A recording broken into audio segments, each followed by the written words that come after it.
All in one நண்பர்கள் அனைவருக்கும் வணக்கம். இந்த வீடியோவில் இன்னைக்கான தரிசன நேரம் பற்றின தகவல்கள் கூடவே டிடிடியிலேருந்து லேட்டஸ்ட்டாக கொடுத்துருக்கக்கூடிய முக்கியமான ப்ரெஸ் ரிலீஸை இந்த வீடியோவில் பார்க்கலாம்.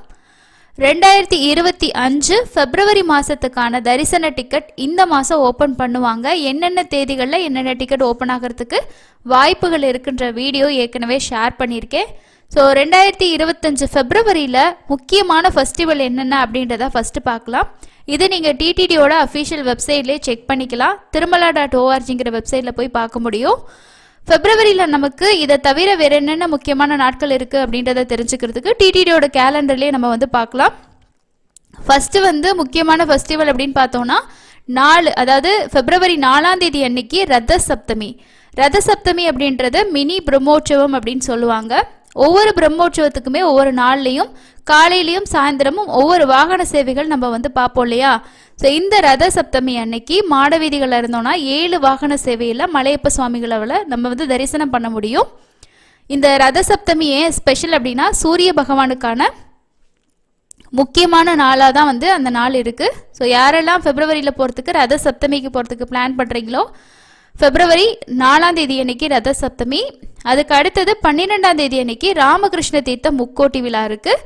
அதுக்கு அடுத்தது 26ஆம் தேதி அன்னைக்கு மகா சிவராத்திரி அப்படின்னு சொல்லிட்டு முக்கியமான ஃபெஸ்டிவல் லிஸ்ட்டில் கொடுத்துருக்காங்க. பௌர்ணமி கருட சேவை இருக்கா 2025 பிப்ரவரி அன்னைக்கு இருக்கா அப்படின்னா இருக்குது. அது என்னைக்குன்னா 12ஆம் தேதி ராமகிருஷ்ண தீர்த்த முக்கோட்டி விழா இருக்கு இல்லையா. ஸோ அன்னைக்கு தான் பௌர்ணமி கருட சேவை இருக்குது. ஏன்னா இங்கே இல்லை அப்படின்னா நோ கருட சேவை அப்படின்னு சொல்லி கொடுத்துருப்பாங்க. இதெல்லாம் மென்ஷன் பண்ணலை, அதனால் இருக்கிறதுக்கு சான்சஸ் இருக்குது. அதுக்கு அடுத்தது பிப்ரவரியில் நமக்கு ஏதாவது முக்கியமான ஆனுவல் ஆர்ஜித சேவாஸ் இருக்கானா இல்லை. மார்ச் மாதத்தில் தான் தெப்போற்சவம் இருக்கும். ஸோ அதனால் பிப்ரவரியில் நீங்கள் கல்யாணோற்சவம் ஊஞ்சல் சேவா இந்த மாதிரி ஏதாவது ஒரு ஆர்ஜித சேவா புக் பண்ணி தர்ஷன் பார்க்குறனாலும் பார்க்கலாம். இல்லை நீங்கள் வருடாந்திரம் ஒரு முறை நடக்கக்கூடிய ஆனுவல் சேவாவில் பார்ட்டிசிபேட் பண்ணணும்னு நினச்சிங்கன்னா வெயிட் பண்ணி மார்ச் மாதத்தில் புக் பண்ணுங்கள். அதில் தான் உங்களுக்கு தெப்போற்சவத்துக்கான ஆனுவல் சேவா ஓப்பன் பண்ணுவாங்க அடுத்த மாதம். ஸோ இது ஃபஸ்ட்டு இன்ஃபர்மேஷன். அதுக்கு அடுத்த இன்ஃபர்மேஷன் என்ன அப்படின்னா வர நவம்பர் 13ஆம் தேதி அன்னைக்கு திருமலையில் கைசிக துவாதசி ஆஸ்தானம் நடக்க இருக்குது. ஸோ இது ஏன் ரொம்ப ஸ்பெஷல் அப்படின்றத அவங்க சொல்லியிருக்காங்க. இதுக்கான புராண கதைகளுமே இருக்குது. வர 13ஆம் தேதி அன்னைக்கு விடிய காலையில் 4:30 மணிலேருந்து 5:30 மணி வரைக்கும் நீங்கள் மாட வீதிகளில் இருந்தீங்க அப்படின்னா உக்ர ஸ்ரீனிவாச மூர்த்தி அவரை மாட வீதிகளில் நம்ம அன்னைக்கு தரிசனம் பார்க்கலாம். வருஷத்துக்கு ஒரு முறை மட்டும்தான் இவர் இந்த கைசிக துவாதசி அன்னைக்கு மாட வீதிகளில் சூரிய உதயத்துக்கு முன்னாடியே கோவிலுக்குள்ளே போயிடுவார் அப்படின்றது தான் இந்த விழாவோட ரொம்ப ரொம்ப முக்கியமான விஷயம். ஸோ நீங்கள் அன்னைக்கு போகிறீங்க விடிய காலையில் இருந்தீங்க அப்படின்னா கண்டிப்பாக இந்த உக்ர சீனிவாச மூர்த்தி அவரை மாட வீதிகளில் நீங்கள் பார்க்க முடியும். ஸோ அதை பற்றின வரலாறு பற்றின தகவல்கள் எல்லாம் இதில் கொடுத்துருக்காங்க. உங்களுக்கு நான் டெலிகிராம்லேயும் ஷேர் பண்ணியிருக்கேன். நீங்கள் தேவைப்பட்டுச்சுன்னா செக் பண்ணி பாருங்கள்.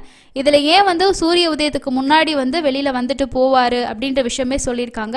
14ஆம் நூற்றாண்டில் உக்ர சீனிவாச மூர்த்தி அவர் ஊர்வலம் வந்துட்டு இருந்தப்போ சூரிய கதிர்கள் அவர் மேலே பட்டதும் தீ விபத்து ஏற்பட்டுருச்சு. ஸோ அன்னையிலேருந்து அவர் வெளியில் கோவிலேருந்து வெளியில் வந்தார் அப்படின்னா சூரிய உதயத்துக்கு முன்னாடி தான் வந்துட்டு போவார் அப்படின்ற ஒரு விஷயத்த புராண கதைகளாக சொல்லியிருக்காங்க.